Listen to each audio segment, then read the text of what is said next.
Ball's greatest rivalries as the Buckeyes of Ohio State travel to the Big House to battle the Michigan Wolverines, as the guys of the Sports Reel podcast will be on location to cover the game of the year. Join Jason, Tim, and Eric at Taylor's Tavern in Holly, Michigan for a special live broadcast of their popular podcast. Live Saturday, November 29th, beginning at 11:45 a.m. Come out, meet the guys, be a part of the show, and watch as Michigan and Ohio State continue their historic rivalry. Saturday, November 29th at Taylor's Tavern in Holly, Michigan, it's the Sports Reel podcast live on location, a presentation of the PFC Entertainment Network.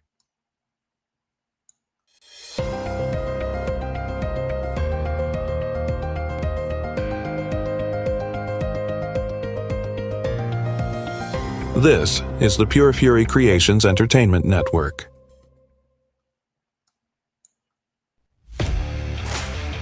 From the gridiron to the ball diamonds, from the hardwood to the ice rinks, from the fairways to the octagon and everywhere in between. If it makes headlines, it's fair game on the Sports Reel podcast on the PFC Entertainment Network. And we welcome you to the Sports Reel podcast live on the PFC Entertainment Network, along with Tim Sheridan and Eric Mendel. I am Jason Klaus. We certainly appreciate you tuning in here tonight. We've got a lot to talk about, and if you were joining us at the very start of the broadcast here tonight, you know we have a pretty big live event that we announced over the weekend. We're very excited about it. We'll touch on that right now and get that part out of the way, because we have a lot of sports headlines that we're going to talk about. But in lieu of the big game that's coming up on November the 29th between the University of Michigan and Ohio State, the Sports Reel podcast is going to be live on location from Taylor's Tavern in Holly, Michigan. We're going to start at 11:45. Kickoff is at noon. I'm looking forward to this. It's been a long time since we've been on location anywhere. Eric, this is going to be your first time. You've got to be stoked. I'm really looking forward to it. Really looking forward to, Michigan keeping that streak going, because right now it's 2,163 days. And we're going to make it another 365 this year, baby. I was wondering if you had that number ready as to how long it's been since the Buckeyes have beaten the Wolverines. Oh yeah. But we're very much looking forward to it. Taylor's Tavern, which was at one point known as Backroads, has been kind of the home away from home for the PFC network. I've done several live events from there. I'm very much looking forward to getting back there. So mark your calendars, November the 29th. Come out, hang out with us, have a few drinks, watch some football, be a part of the show. It's going to be a good time. With all that being said, Tim, how's things going with you, man? Going good. Going real good. Just excited to be back on the air right now. Always looking forward to this every week. Besides that, just got done with Chase's swing lessons. He had a good day of golfing. Cold. Luckily, they had some heated bays out there, so he was able to not freeze his ass off while swinging. Other than that, we didn't do shit over the weekend, and I was super fucking excited about it. Did laundry and watched TV. A lot of football. So weekend was real good. Who the fuck said go Buckeyes? Oh, that was me. Just stirring the pot. Just stirring the pot a little bit. Yeah, right out of the gate too. So if this is an indication of what we got to look forward to. You're lucky I like drinking my beer. I'll throw it at your head. Scott just chimed in that he might be able to make that drive to our live event, which is funny because he's probably maybe 5 minutes away from the venue. So, well, I hope he does. Yeah, for sure. It's going to be a good time. I did post the link if you want to be on the show with us here tonight live. The link is going to pop up on Facebook any minute now. It's on the Riverside chat. You click on that, it puts you into the virtual waiting room. We get the notification. I hit a button, boom, you're on the show with us. I also want to make mention real quick. I tried to expand our live capabilities over Twitter and TikTok. And the Twitter is going to happen sooner rather than later. I just have to upgrade my subscription because, that's just how they make their money, I guess. But with TikTok, Damn Elon Musk. With TikTok, we need 1,000 followers on the PFC network page. So if you could do us a solid, go to TikTok and tell all of your friends, hit the follow button so we can get our numbers up so that we can do this show in addition to Riverside, Facebook, and YouTube. We would love to be able to do simulcast on TikTok as well. Because listen, I know this is going to come off as egotistical. I don't give a fuck. We are putting out way better content than 95% of the other shit that I've seen on there. So I mean, I don't know why it's taken so long for our numbers to rise, but we're calling on our fans, on our friends, to spread the word for us so that we can expand our footprint in this wonderful world we call social media. So do us a favor there. We would certainly appreciate that. All right, gentlemen, where would you like to start this week? Start with the Red Wings. They haven't been playing too hot. Let's get this Band-Aid ripped off right now. I figured that's where we're going to go. Let's go ahead and take a look at what happened last week with the Detroit. Oh, hang on. Wrong one. That was last week's. All right. That it was. Last week, the Red Wings, I'll go ahead and say it. They more or less shit the bed. Okay.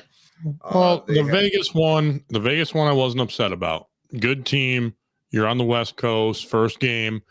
1-0 ain't a bad loss. It is what it is. But when you lose 4-1 to the Islanders and then 5-1 to Chicago, and Chicago's a bottom tier team, you got to turn something around. It's the Chicago game that I had the biggest issue with. And fair. I was just like, man, of all, I'll grant you, Las Vegas is one of the more powerhouse teams in the NHL. Yeah, they're definitely a good franchise. They drafted very well when they came in, and they've been continuing signing free agents. I think they've already won a cup, if I believe. I think it was 2020. Yeah. Yes. So yeah, so they the second year of their existence. Yeah, they Go ahead, Jason. No, I was just going to say, it's very rare that we see an expansion team do so good. Yeah, for sure. Usually it takes 10 years it takes a while.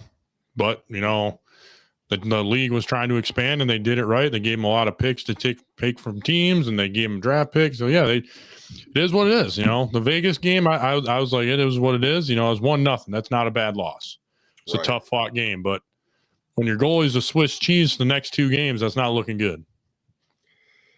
Last week at this time, Eric, we sat here and we were looking at the conference standings in the NHL, the Eastern Conference, and they were number one. They were tied with Montreal. Yeah, they probably dropped us at least third, maybe fourth now. You're gonna hate me for saying this, but they're ranked at number 10 right now. Damn! Wow, they really fell. They really fell out. Wow! Now, before anybody hits the I was just going to say that before anybody hits the panic button, just calm down. Well, Stevie Eisman needs to figure something out. I'm not saying we're not panicking, but you turn around. The trade deadline's not even close. There's free agents. You need to put a spark under these guys again, like it was the first couple weeks. Now they are tied in terms of points. They have 18 points right now with Tampa Bay, with the Flyers, with the Islanders, and the Rangers. Okay, they're in good company. You know what I mean? It's not like they fell right to the basement of the Eastern Conference. That's not what we're saying. But the team that has really surged here is the New Jersey Devils. Last week, man, like they turned it on, and they are now sitting at number 1.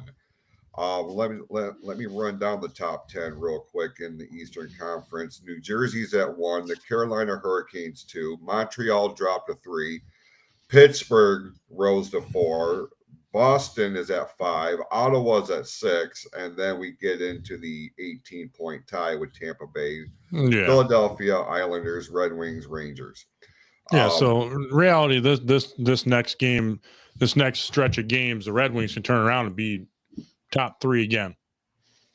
Yeah, tied in now as far as the division is concerned in the Atlantic, they are tied at 4th place with Tampa Bay. Montreal is still on top of the Atlantic with 22 points. Boston is right behind them at 20.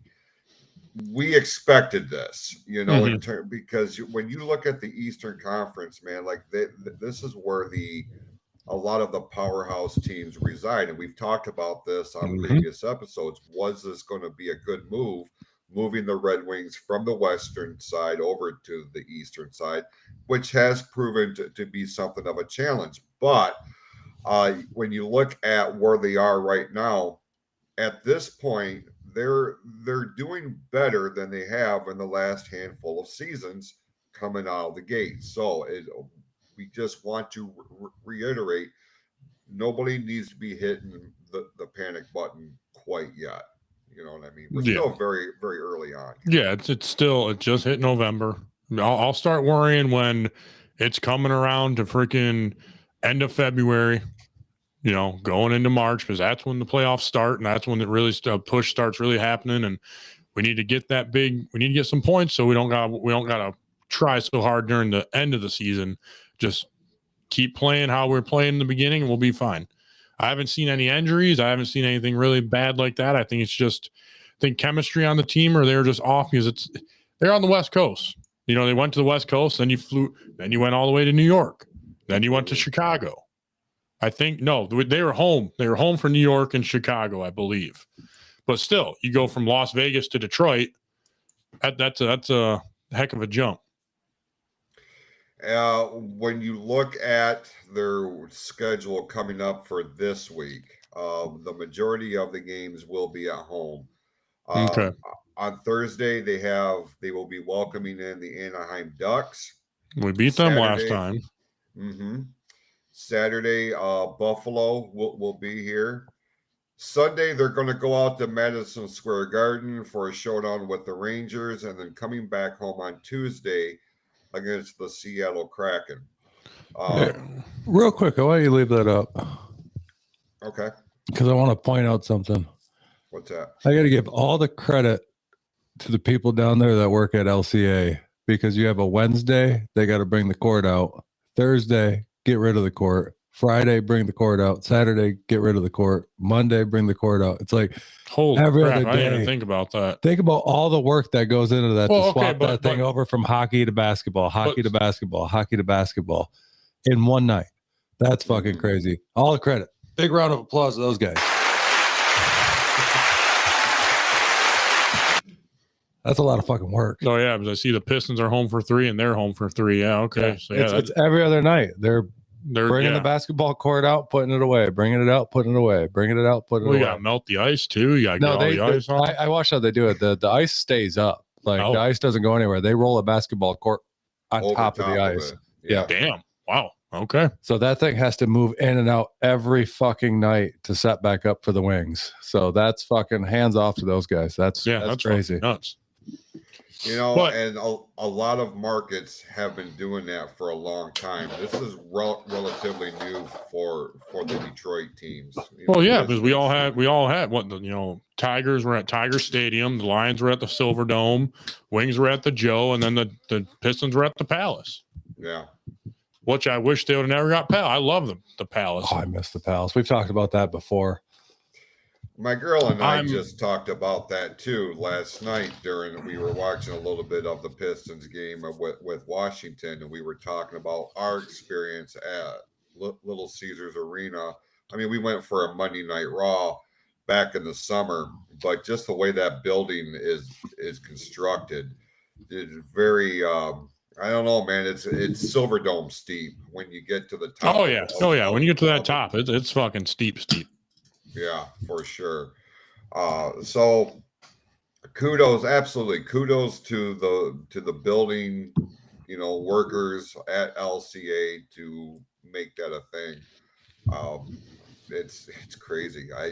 I hope they're getting paid well. Is all I'm saying. I hope so too. They have to be if I'm just saying if you're making all that money from two teams, better be paying the people that are getting it set up for each sporting event a decent chunk of change. Well, yeah, that's all overnight work. That's all overnight. That is nothing during the day. Those people are vampires like you, brother. Mm-hmm. Yeah. And I can appreciate that. I wonder if they're hiring. You ain't gonna leave there. The benefits are too good there. All right. Well, that's a talk for a different time, but that's a different podcast.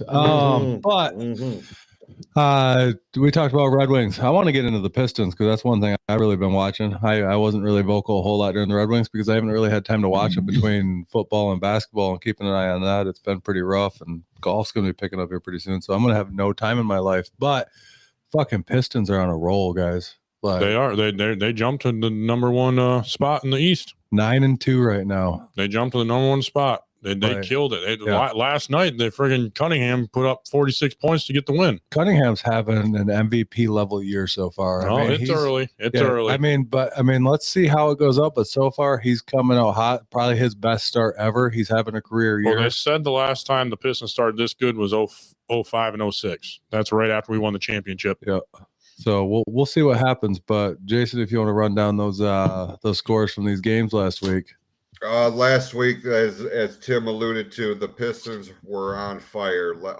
Last Wednesday, they picked up a win over Utah, 114-103. Friday, they beat the Brooklyn Nets, 125-107. Sunday, a big win over the 76ers, 111. I've seen highlights of that one. That was a back and forth battle. Yeah. That was whoever had the ball last, and luckily we did.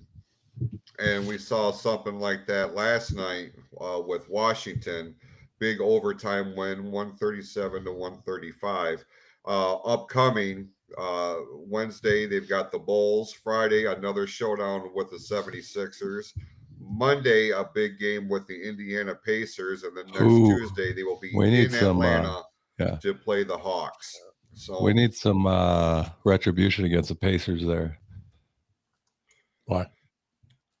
Do you feel that the Pacers are the biggest rival for the Pistons, or is it still the Chicago Bulls?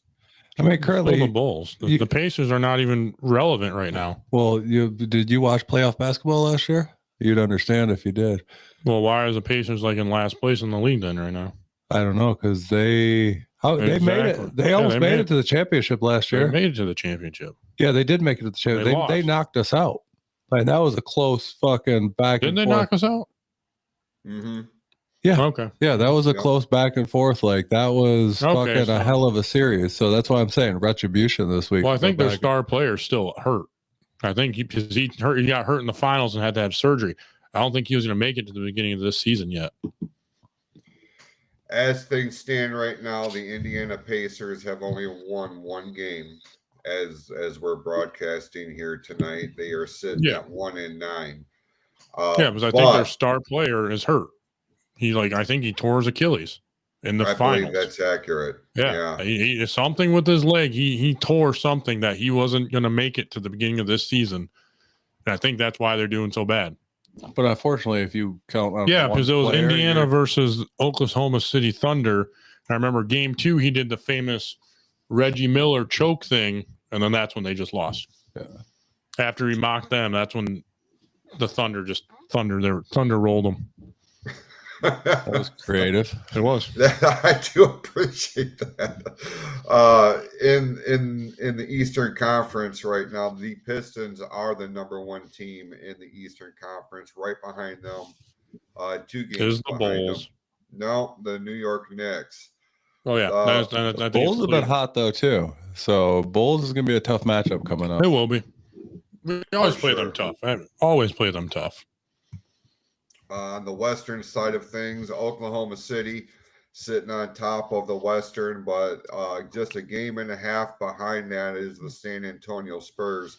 San Antonio is one of these teams that for a while they were a powerhouse team, then they kind of fell out. They went behind. Well, after Tim Duncan left and all that, Yeah. like they had to kind of rebuild a little bit. Now they got that. I can't pronounce the kid's name. He's like 7 something. He's good. He's a good player. They're on the rebound. Yeah. And in an era where we saw the Western Conference being dominated by Golden State, by Oklahoma City. Lakers. Yeah. For me, like San Antonio has always been a team I have paid attention to. Yeah, they're always a good team. I was a real big fan of David Robinson. I was a real big fan of Tim Duncan. And when they started winning on a regular basis, I'm like, okay, this, I can get behind this. Tim Duncan was one of the best players to do it at his position. Absolutely, he was. And low key too. He was not a talker. He just showed up and played just kind of like Dirk. Dirk didn't talk. He just played. That's because he couldn't speak English for the longest time. Eric, your New Orleans Pelicans are in the basement of the Western Conference. They'll come back. They'll come back. They'll make a comeback. A stupid fucking name like that. That's where they deserve to be. Would you want to play for a team called the fucking Pelicans? If there's no cap and I had to be on that team, yeah. I'll play for millions to be called a New Orleans Pelican. Yeah, 100%. Dumb fucking name. You know what a dumb name is? Tim. That's a dumb name. Yeah. Fuck is wrong with you? How'd you like that, motherfucker? Better than Eric. Fair. Oh goodness. You never know what you're going to get when you tune in. Exactly. So who the Pistons got? Oh, we already talked about. Yeah, we talked about that. Yeah. No, they got. How do we feel about that? How many wins do you think they're going to squeak out in this 4-game run? I think I'd say the Pacers. They'll win that one. I really do. I think they'll beat the Pacers. I think they'll beat the Hawks. I think they'll go 3-1. I think 3. I think the 76ers are going to get their revenge on that game. I think that's the only one they'll lose. I think they'll beat Chicago, Pacers, and the Hawks. See, I'm the opposite. I think Chicago is going to be the tough game. Chicago's a tough thing. I think if they beat Chicago, they run these next 4 games. Okay. To be honest. Okay. They're either going to go 3-1 or they're going to go 4-0. Okay. They're going to go 2-2. Okay. All right, leave this up, Jason, for a second because we didn't get this. We're just going to switch over back to hockey. How do you think the Red Wings are going to do against their 4 games? We didn't bring that up. We beat Anaheim last, I believe. Yes, we did. If they want to start turning around, they at least got to go 2-2. Yeah, that's what I'm going to guess. 2-2. They got to at least go 2-2 to turn something around. I think.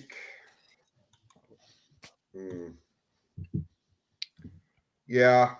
I think 2-2 is probably pretty safe. Okay. Anaheim is winnable. New York is winnable. I worry about Seattle. Yep, they're always tough. Yeah, they have a stupid fucking name though. The Kraken? That's a cool. I like the Kraken. A stupid fucking name for a team. There's a new team, and they're like Willie Mammoth or something. There's a stupid fucking name for a team. Yeah, Utah Mammoth. Stupid fucking name for. I like it actually. The logo is actually pretty cool too. Yeah, I like that the NHL is making more teams. I like it. I like it too. Just get better fucking names. It's fair. Seattle is a weird city, though. You know what I mean? Like that's true, but it fits the city. The Kraken, it fits. I mean, you look at it. You look at all the. You got the Mariners. You got the Seahawks. You know, those are cool franchises. The Krakens. Those are cool names. The Krakens. The Krakens. It sounds pretty cool. No, Better than the friggin' Pelicans. Stupid. Look at all the other names on this. You got the Anaheim Ducks. You got the Sabres. You got the Rangers. You know, like, and then you got the fucking Krakens. Well, the Anaheim Ducks should go back to the fucking Mighty Ducks. That's when prime hockey was fucking great. Yeah. When you had that logo, that made that team. That was awesome. 100%. That was way better than what they have fucking now. I cannot agree more, because when I think of Anaheim Ducks, the first thing that comes to my mind is Donald fucking Duck. You know what I mean? Like, how intimidating is that going to be? The Mighty Ducks, I got behind that shit. That was fucking awesome. Because they even had a cartoon about it too. That was the thing. The movies. Right. Yeah, the movies, the cartoon. It was just like you had such a good brand and you ruined it. Yeah, I could see them going back to that. Just like I was so excited so when good. the Pistons went back to the old logo. Yeah, got away from the teal, got away from the horse shit on it. Yeah, I'm with you on that. Yeah. Hey, less is more, man. Exactly. Less is more. Yep. I think I'm gonna tip this cabinet over tonight. No, you're not. There's too much. Those are fighting words right there. Yeah, they are. There's a couple knives there. I might win. Well, Let's go, motherfucker. This one's a little longer, so I got a little bit longer stab reach. But okay, we covered hockey, we covered basketball. The seasons are just starting. The Red Wings are hot. They cooled off. Hopefully, they can turn it back around.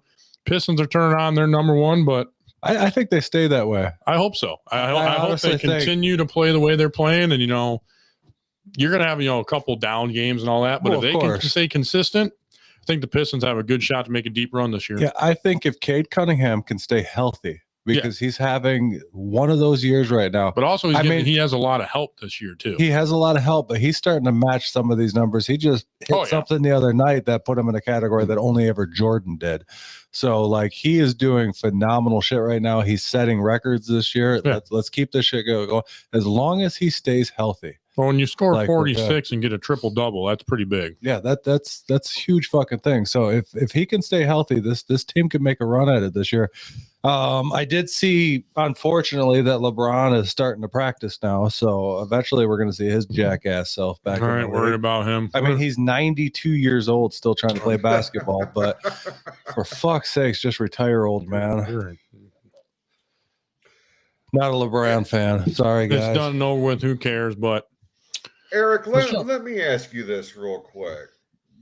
LeBron James, obviously one of the more polarizing athletes the NBA has seen in this generation, in this era.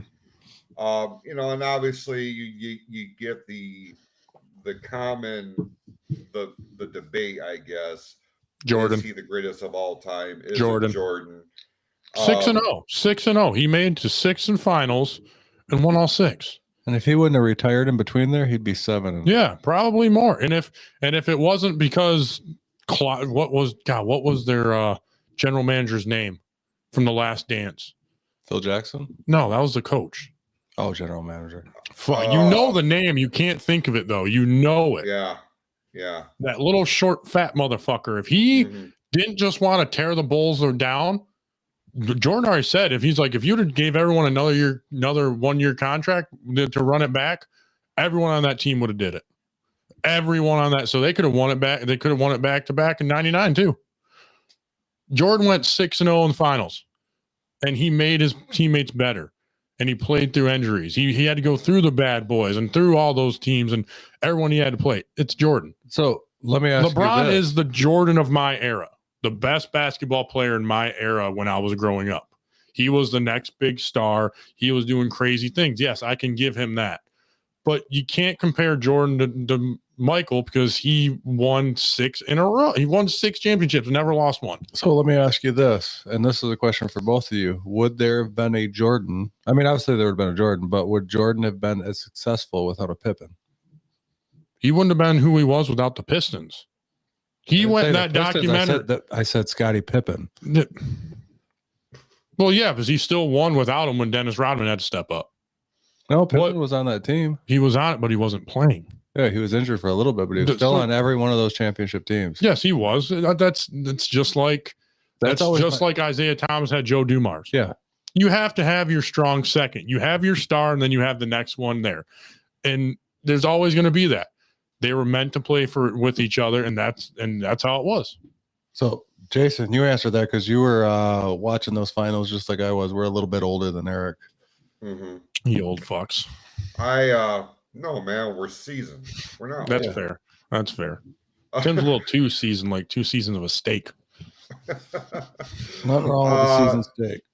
No, Tim, I don't think he would have been.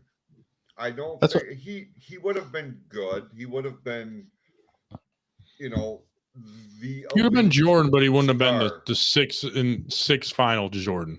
No, I don't think he would have been. Probably not. That's my point right there. I don't think people give Scottie Pippen enough credit for what he also did for that team.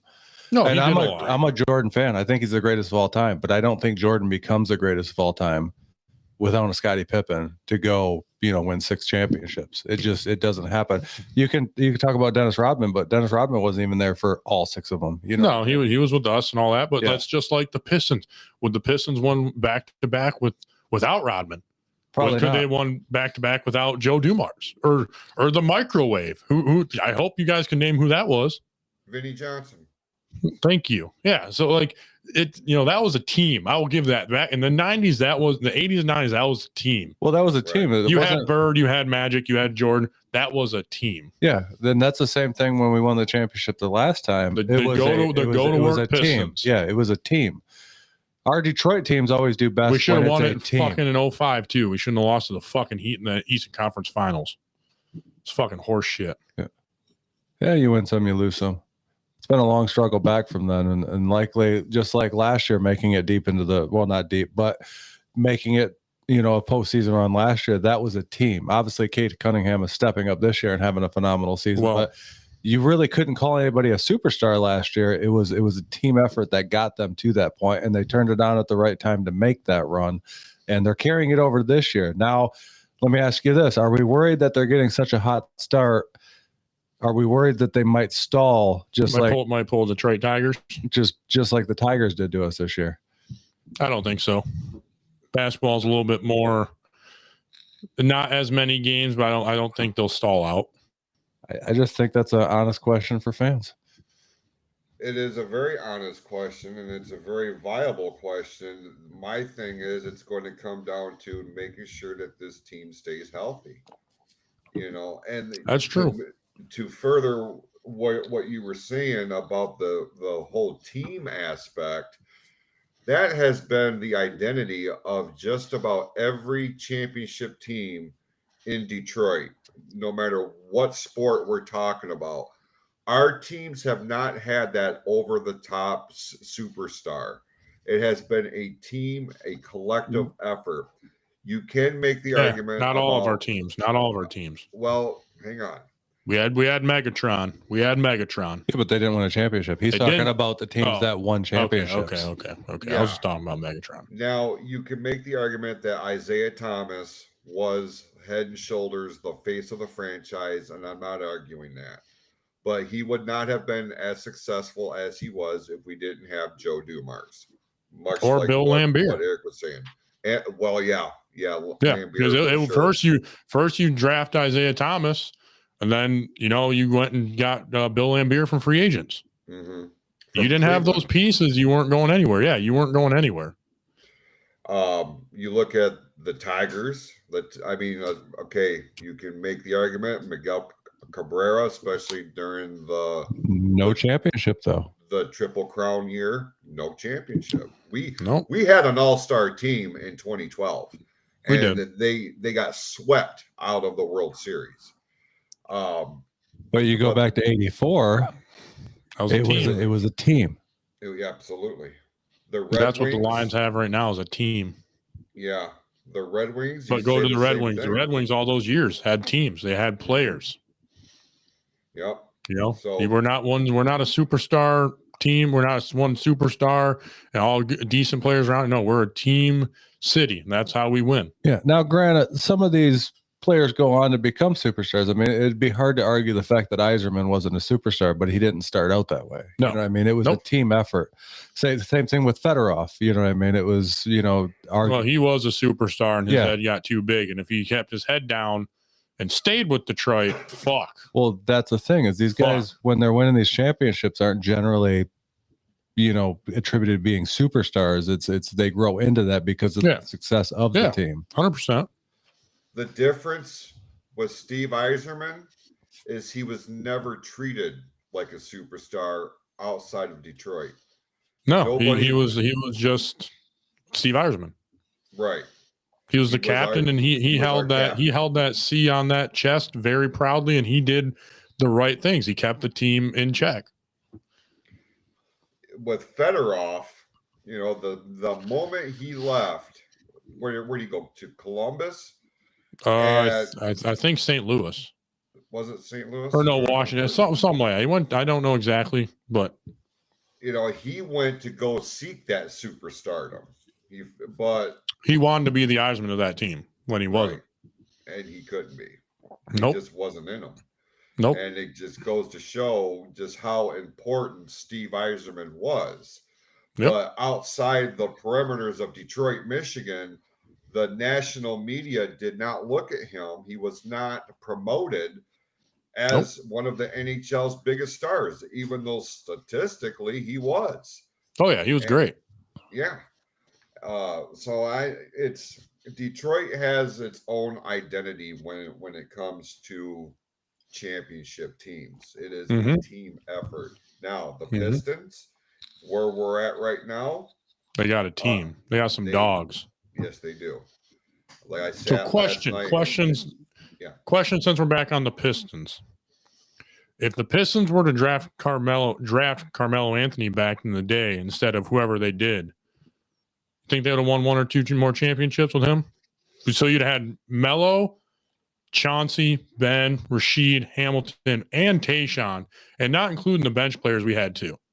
Right. And you probably paid more attention to basketball than Tim did. Nothing against you, Tim. I don't know how you are with basketball, but dude, that was my favorite sport growing up. Okay, so then drafting him, you would have had another superstar because you all know Carmelo Anthony was great for years. Oh, he was. Right. So if you added him with that team and he meshed well with everyone, how many more would you have won? Well, I think the problem with that team, particularly that year, is they kind of got split up shortly after that. They didn't carry it over for very long. Like, he started losing. But that would have been like the next player to, put that rebuild into place because, Chauncey was getting older. Hamilton was getting older. Now you have Carmelo Anthony that can do more of the work. You might have stayed together a little bit longer if, you go back and repeat. You win in 04, 03 or 04 and 05. I mean, it's a possibility. I don't think in the long run. The problem with when you get these superstars in basketball is eventually one person makes a lot of money and then you get a bunch of people under them. And if you can't, especially in that point in time, because the super teams didn't really come around until the LeBron era, when LeBron really started establishing the super teams by forcing his owners to handpick whoever the fuck he wanted on the team. It's a good point there that Scott made. Yeah, that is a good point. You would have lost Prince at one point. That's fair. But also the super team started when LeBron went to Miami with D Wade and Bosh. Yeah, that was the start of the super team. He chose to go where he wanted to go, and and since then LeBron's kind of been handpicking his teams. Like, he shows up somewhere. Problem.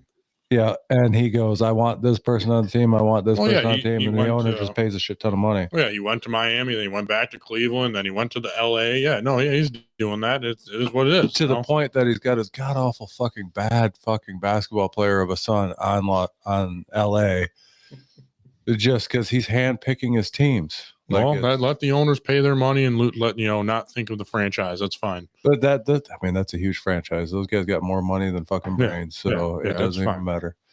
Let's get into college football. Yeah, you guys talk college football. Let's get into college football. You can talk about it too. You like football. I do like football, but I don't watch any college because the Indiana Pacers or the Indiana Hoosier. No, it's not Hoosiers, is it? Yes. Yes. Oh, it is the Indiana Hoosiers. Squeaked by in Happy Valley this weekend. I'll say that. Their quarterback had to put a hell of a drive to win that game. And I wish you could see that freaking catch that receiver made. It was literally 1 foot in, and it was incredible. Let's see. Hang on 1 second. Let me pull up some stats here. I did make a graphic here. Let's hang on a second. We're looking at week 11. You had it up before the show, so you couldn't have lost it by. I made the top 25 graphic. Yeah, I'm yeah, looking at okay. the score, some of the scores for the top 25 here. USC picked up a win 38-17 over Northwestern. That's a given. Ohio State 34-10 winners over Purdue. We knew that was going to be a thing. What Eric was just talking about here, Indiana squeaks one out in Happy Valley, 27-24 over Penn State. Texas A&M 38-17 winners over Missouri. Alabama rolled over LSU 20-9. Georgia. I was surprised by that one. I was too. I thought LSU was going to give them more. Yeah, I was too. Georgia, big 41-21 win over Mississippi State. Mm-hmm. Ole Miss blanked the Citadel 49-0. Wow. Texas Tech, big win, 29-7 over BYU. Okay. Oregon picked up a win, 18-16 over Iowa. Wow. Oh yeah, that was a last-minute field goal one too. Iowa's tough to play in Iowa. You cannot count Iowa out. They are tough. Like they are not like, they don't win like a lot of games and a lot of championships, but whenever you go there, they are not easy to beat. Anybody, any team. I was watching College Game Day Saturday morning. And side note, they're going to be in Michigan this week. Yeah. They're going to be at Ann Arbor. They made mention of how tough Iowa is to be at home and especially at night. Oh, yeah. It's so hard. It is. And it's like, what is the dynamic there? It's just something there. I don't know. Do you know they have the best tradition ever, though? They also create some of the best tight ends in the fucking league. They do. But you know what their tradition is? What's that? They have the Children's Hospital up there in the stadium. So after the first quarter, everyone waves to the children. It's awesome. Yes. It is such a great thing. Such a great thing that they do that just for the kids. It's awesome. I wish more teams, not just college teams, but pro teams especially. Oh, that'd be amazing. They do a lot of charity work and stuff like that, like NFL players. But nothing's like that, though. Middle of the game, everyone stops to look at the Children's Hospital and wave to all the kids battling all the sicknesses and stuff. That's heartwarming. That's amazing. Makes me like Iowa even more. 100%. Yeah, it's just a hard stadium to win in. I don't know why. Well, that's where Cooper Drazine came from. They're producing DBs and tight ends like no other, and some linemen too. It's a Big Ten school. They got big players. Notre Dame won 49-10 over Navy. I fucking hate Notre Dame. I am with you on that. I cannot stand them. Join a fucking conference already. Join a fucking conference. First of all, Notre Dame, Michigan was one of the best rivals ever. And then they back out on it because they're sick of getting their ass whooped. That's cool. Yeah. But it's like, just join a conference. Join a conference. I hate it. You're independent. Okay, well, join a conference and actually play good teams all the time. My opinion. But fuck 100%. Notre Dame. Yep. I'm with you 100% on that. Wake Forest, 16-9.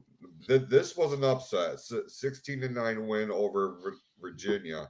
Oh wow, that is. Virginia's been playing good this year.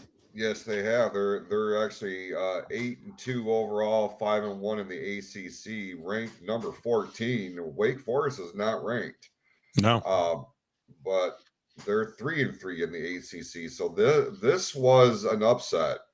probably one of the bigger upsets of the weekend. Yeah. Vanderbilt, 45-38 winners over Auburn. Hey, remember when Auburn was a powerhouse? Mm-hmm. They kind of fell off. Same with Clemson. Clemson fell off too.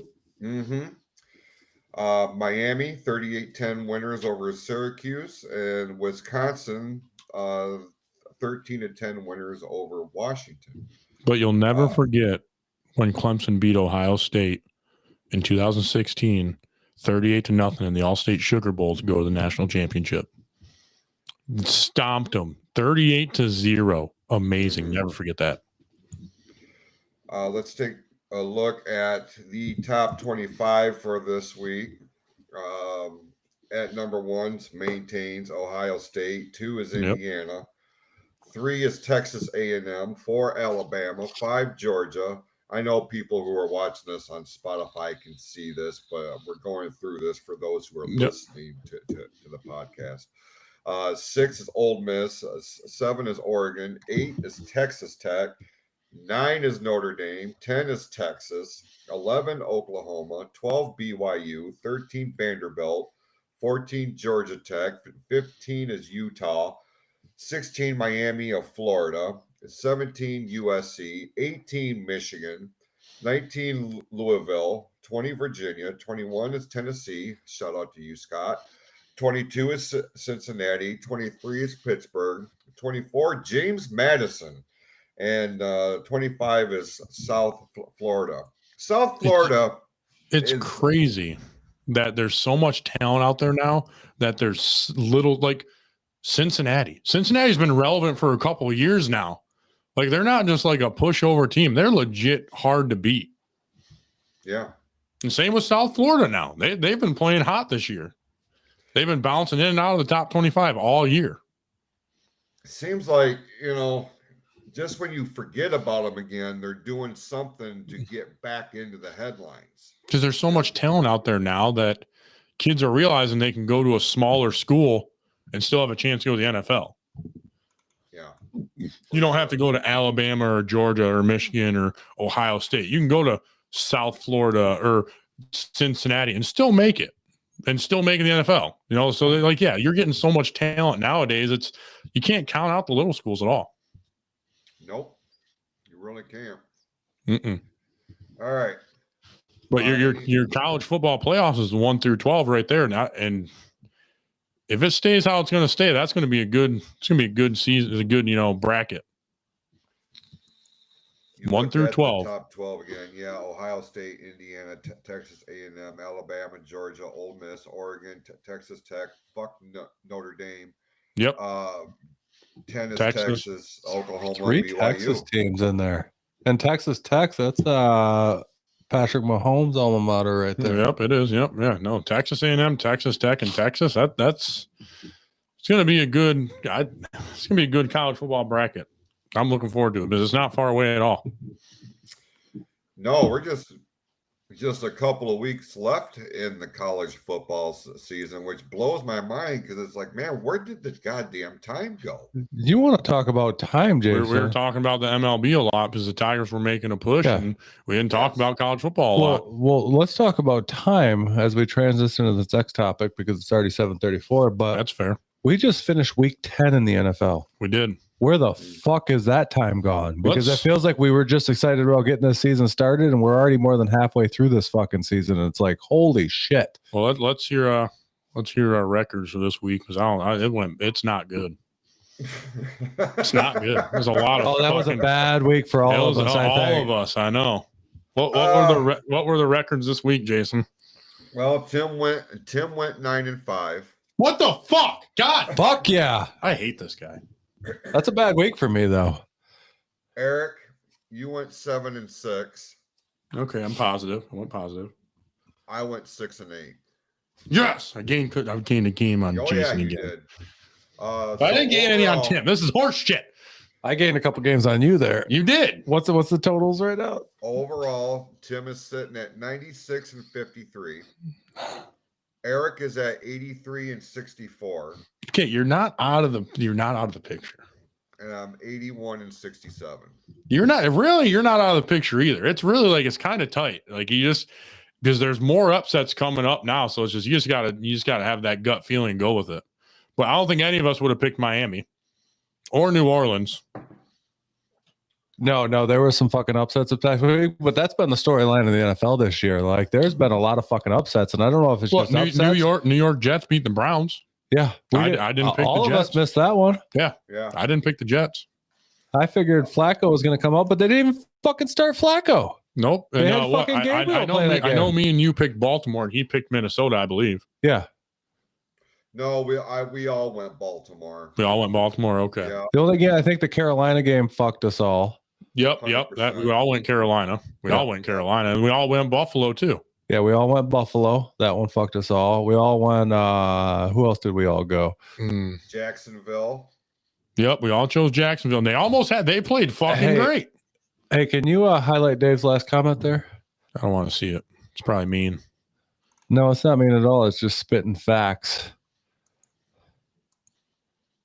Yes, sir, I am, Dave.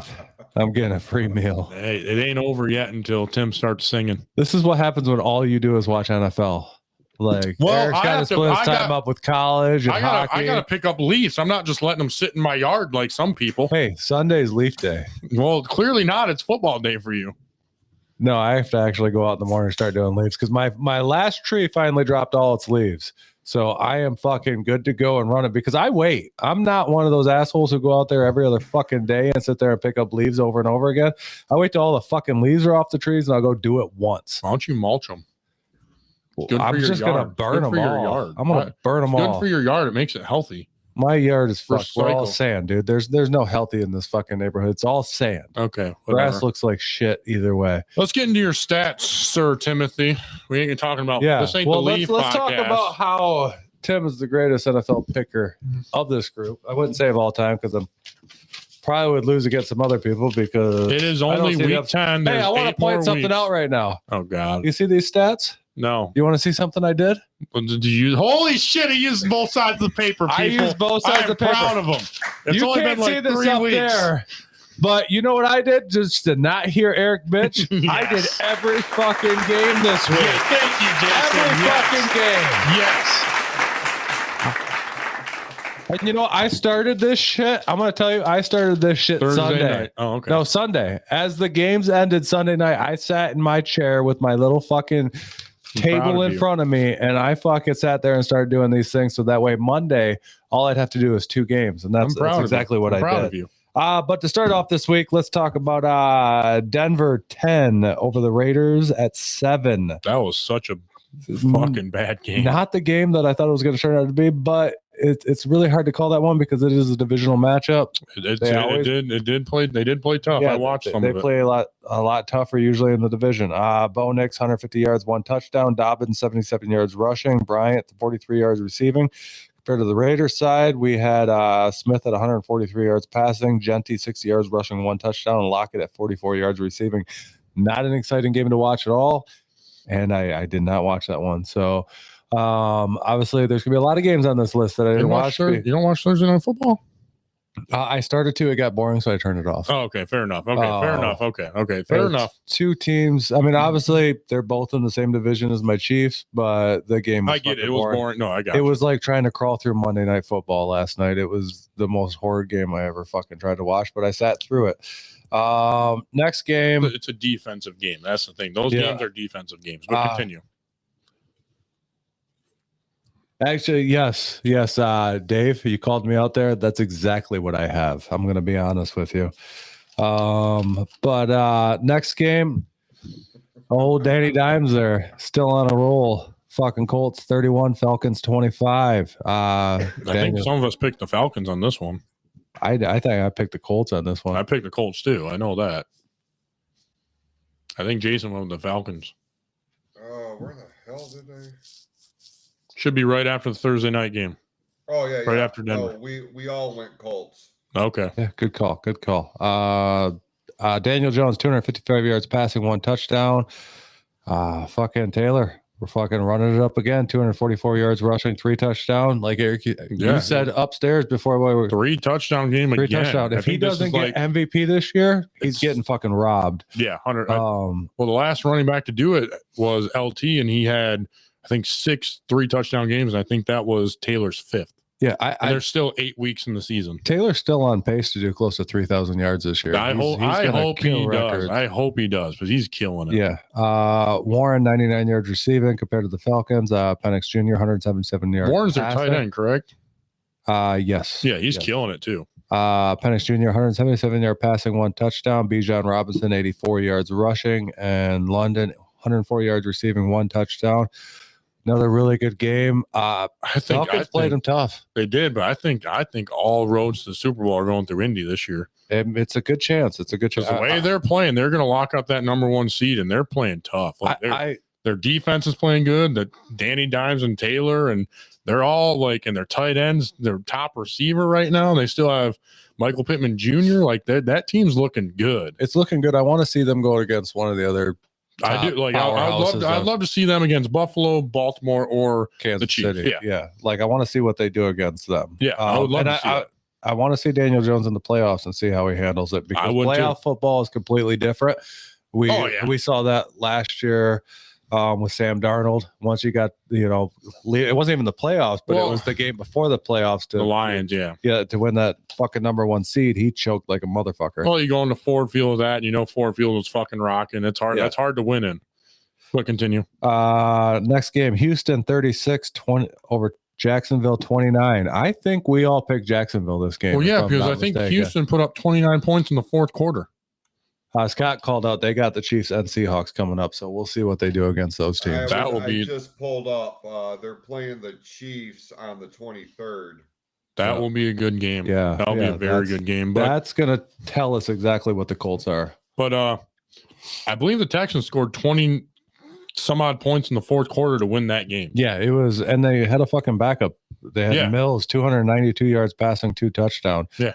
And you're right. Almost all the points were scored in the 4th quarter there to come back and win this. Fucking stupid. The fuck did I write down? Like, this is all names I don't even fucking, besides Collins, Mork, 63 yards rushing, 1 touchdown. Who the fuck is that guy? It might be Marks. My handwriting is pretty fucking sloppy. Collins, 136 yards receiving compared to Jacksonville. Lawrence, 150 yards passing, 1 touchdown. ETN, 58 yards rushing, 1 touchdown. And Myers, 41 yards receiving. Not a big standout here, because I think that was his first week with Jacksonville. Who? Jacoby Myers. Yeah, I believe so. Yep. And then they lost Hunter too. Yeah. Don't get me wrong. He was playing more defense on it, but he was a good defensive back for them. Yeah, and they just announced today he's out for the season. Yep, I seen that. Yep, so he's gone. I posted that to the Facebook page earlier. If you haven't liked and shared the Sports Real Facebook page yet, please do. Next game, Ravens 27 over the Vikings 19. That was a tough game. I didn't think the Ravens were going to pull it out the way they were playing.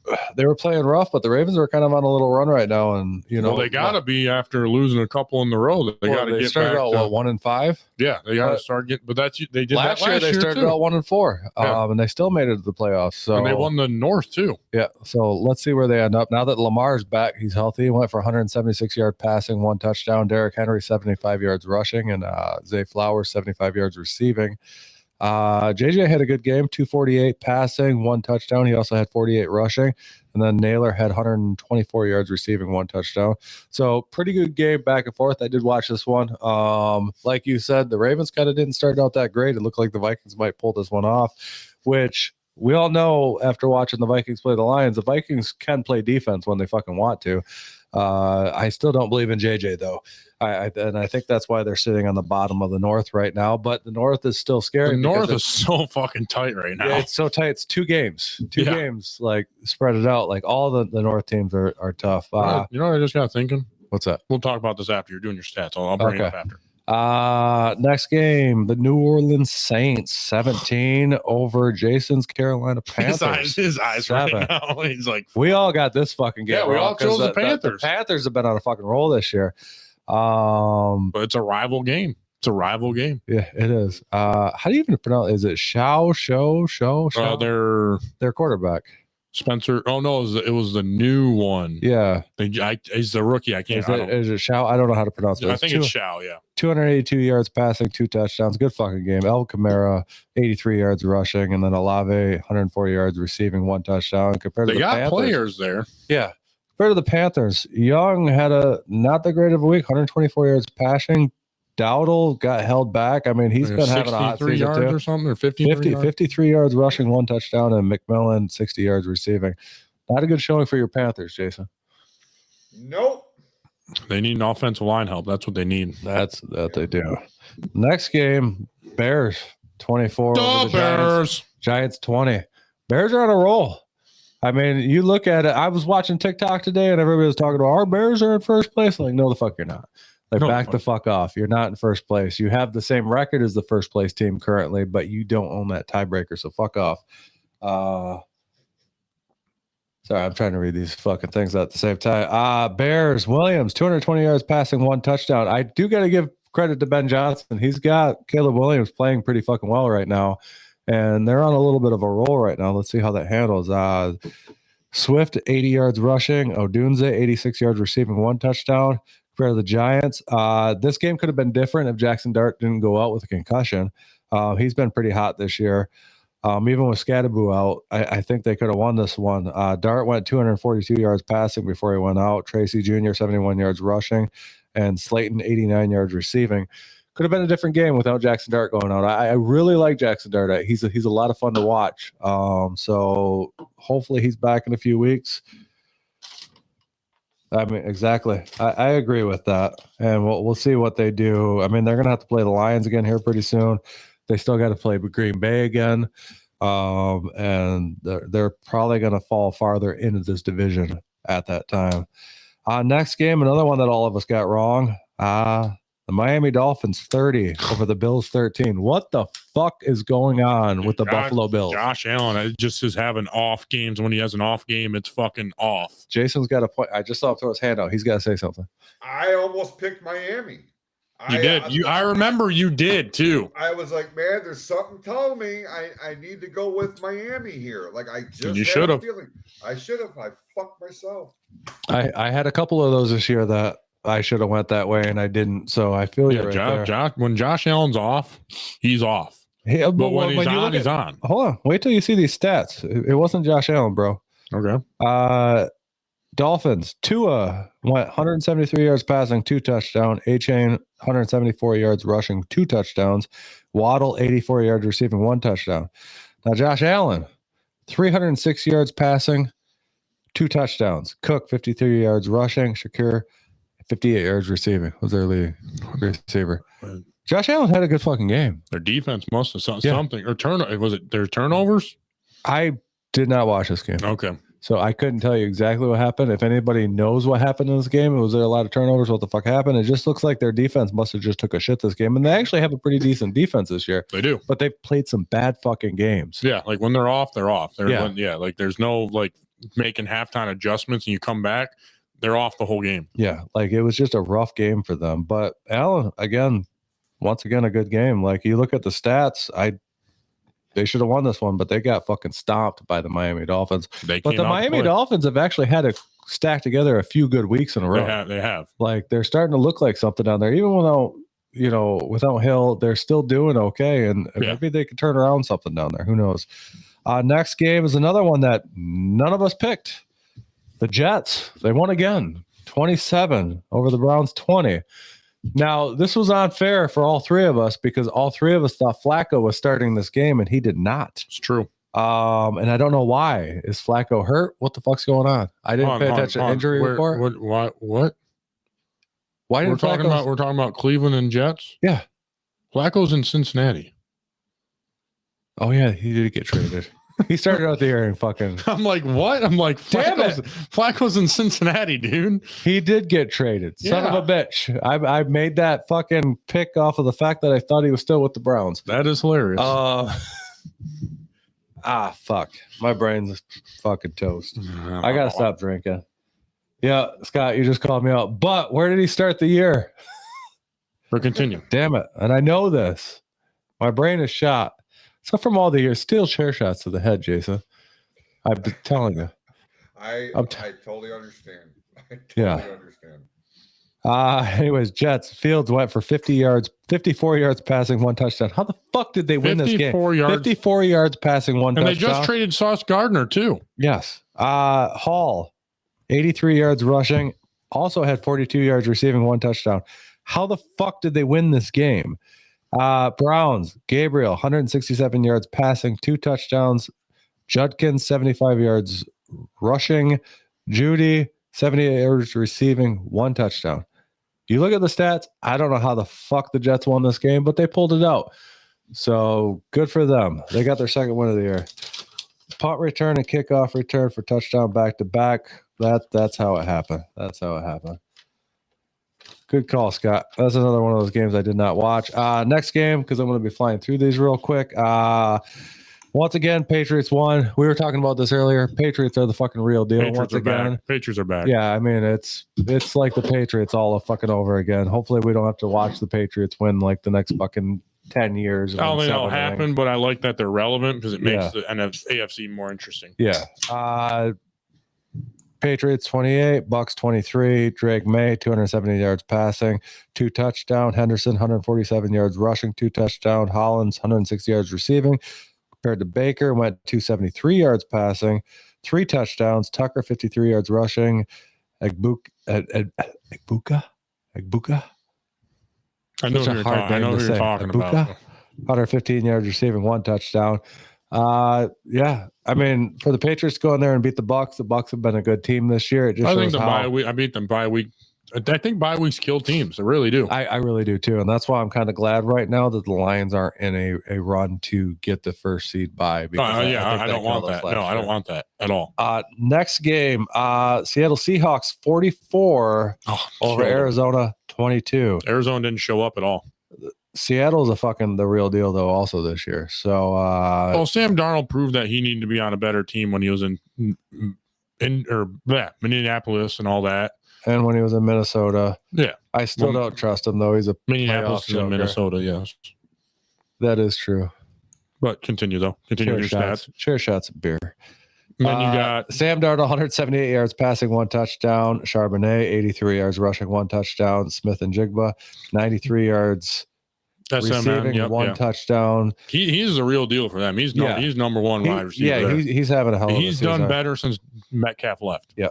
Compared to Arizona, Jacoby Brissett, 250 yards receiving, 2 touchdown. I never get this name right. Demaricato. Sounds good to me. 64 yards rushing, and McBride 127 yards receiving, 1 touchdown. Remember this score 44-22 because this was not the only 44-22 in the this week. Next game, Rams. Just like I called the Rams. Did you call the Rams?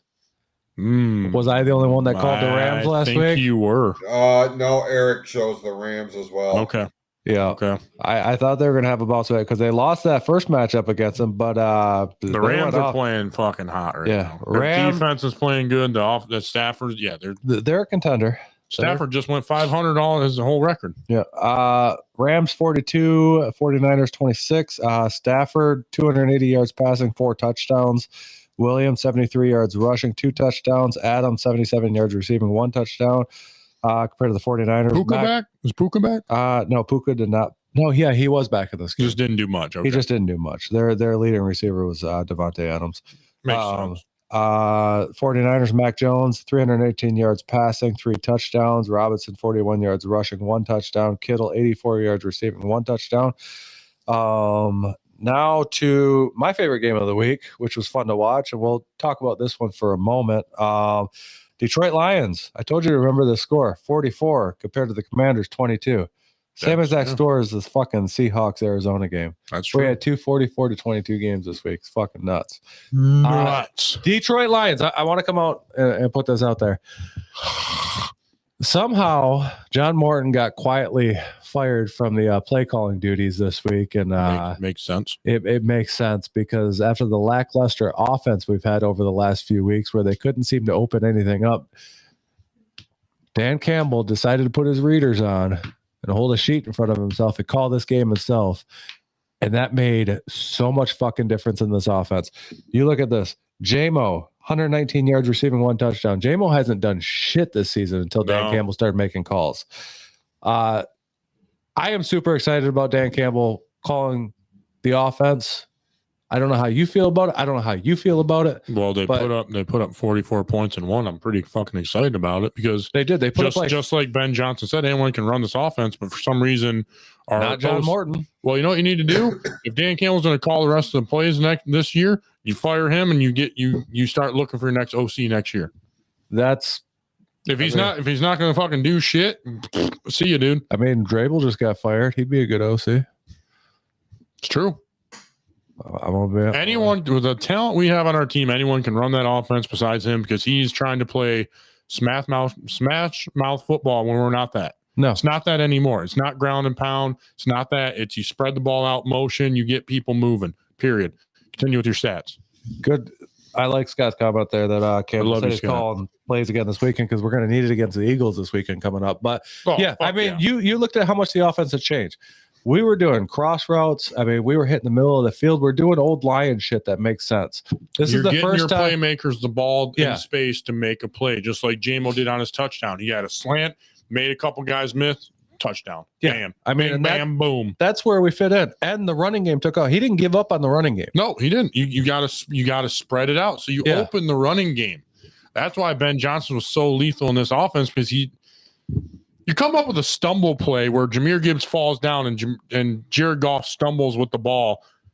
You're doing something right. Yeah. Your creativeness is on a different level in the NFL. It sucks he left, but it is what it is. I like if you go back to that game and you watch that game, Dan Campbell's over there, and before we get J-Mo's touchdown there, Dan Campbell makes a call and he's just like, before the play even goes off because he knows it's going to score. He's just like, we've set him up perfect for this because he can see exactly what the defense is doing. Dan Campbell, people don't give Dan Campbell enough credit. I mean, they give him credit for the fact that he's a smart guy, but he gives off the meathead mentality. He gives off the meathead mentality, but the way he set that game up, he got that defense to play into exactly what he wanted them to play into to set up the play. He knew it was going to score before. As soon as he fucking called that, he knew it was going to score. You saw him fucking just this is going to be it. He is one of the only coaches out there that not only has the entire team behind him, but he understands football. He's a football-minded coach. He's a football-minded coach that has the team behind him. You know what I mean? Not a lot of those coaches, you get a bunch of pissed-off players. I guarantee you there's not a single player on that roster that has any issues with Dan Campbell. They'd all fucking run it. And we've talked about this before. They'd all go to war for this guy. And that's why he is so good. I'm so excited that he's calling plays right now because he knows this offense better than anybody. He knows his players better than anybody. And I think him making the fucking offensive calls, don't fuck with the defense. Shepard's doing a fucking phenomenal job on defense. I like the intensity, and we're only going to get better as we start getting some of these players back. But Dan Campbell, hats off to you, putting it out in the universe, Dan Campbell. But anyways, let's get to the stats of this game. Jason, do you have anything, Dan Campbell making the play calls before I get to the stats?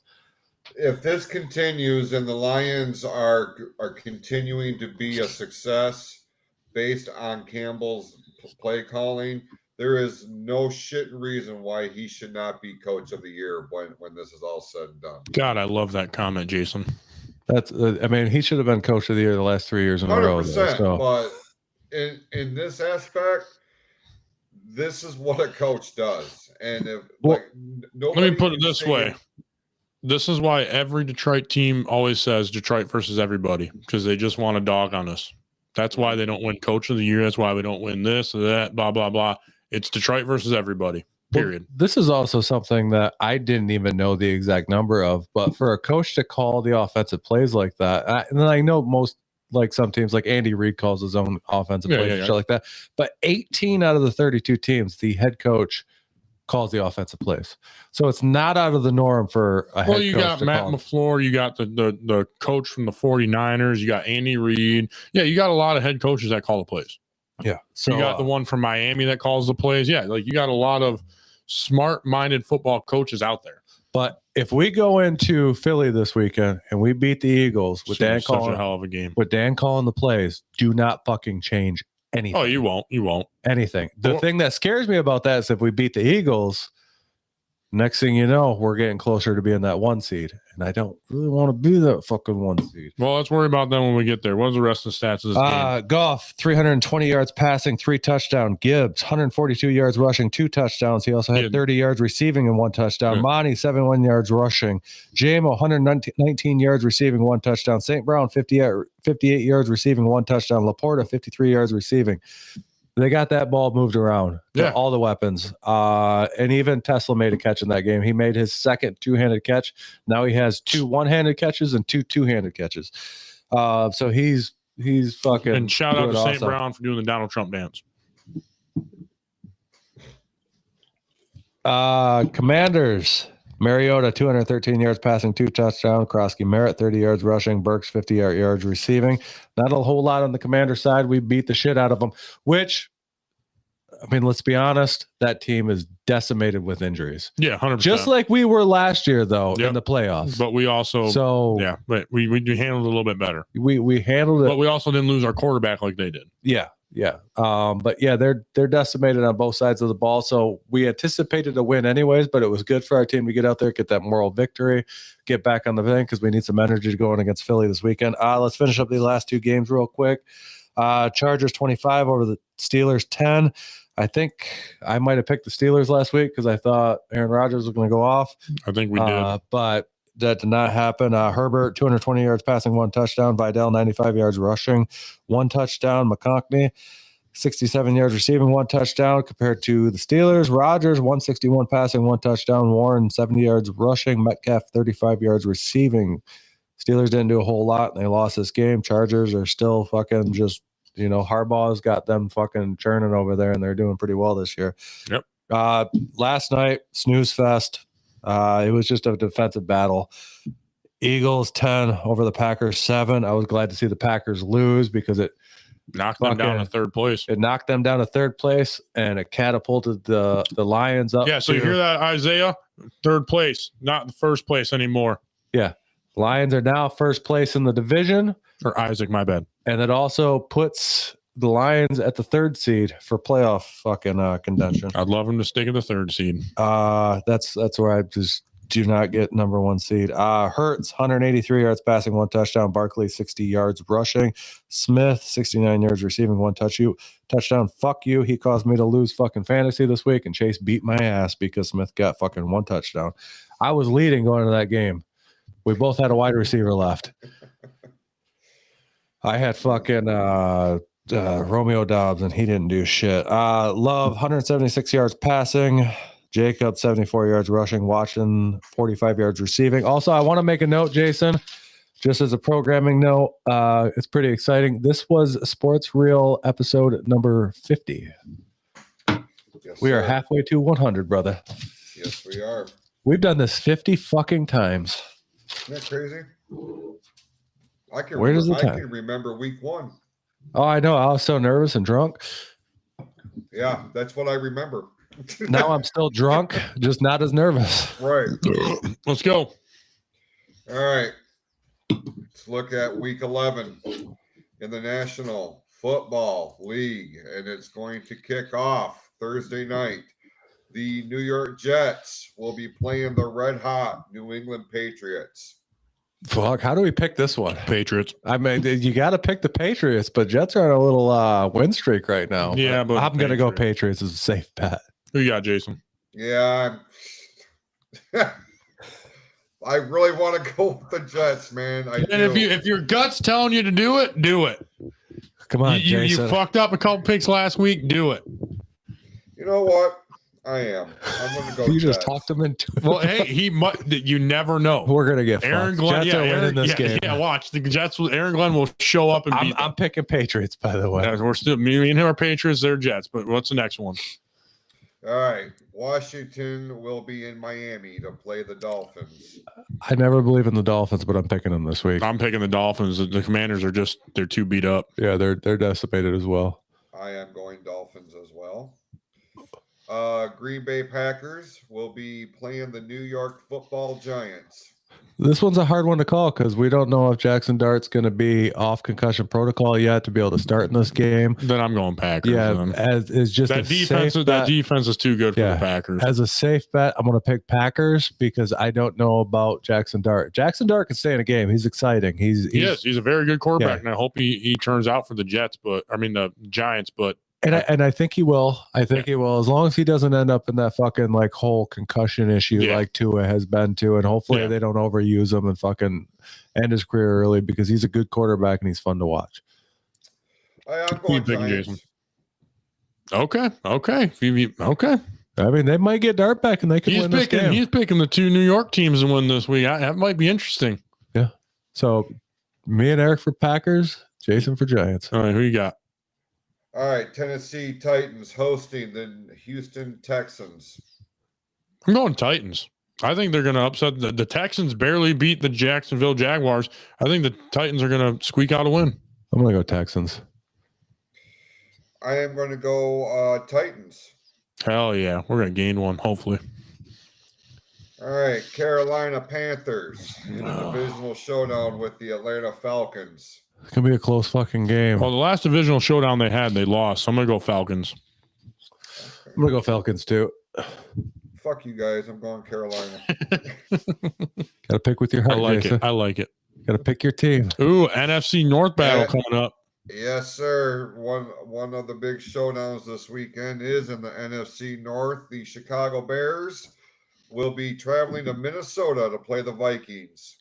In Minnesota. In Minnesota is hard to fucking win. I'm going to Minnesota. It's hard to win. Minnesota's playing some tight football games. They played a division. Their defense is good. Their defense is really good. Is legit. I think Minnesota goes out there this week and they knock the Bears down a peg. So I'm going Minnesota. Who you got, Jason? I'm going Bears. Oh, he's going all against us now. He's trying to gain some ground. If that's fair.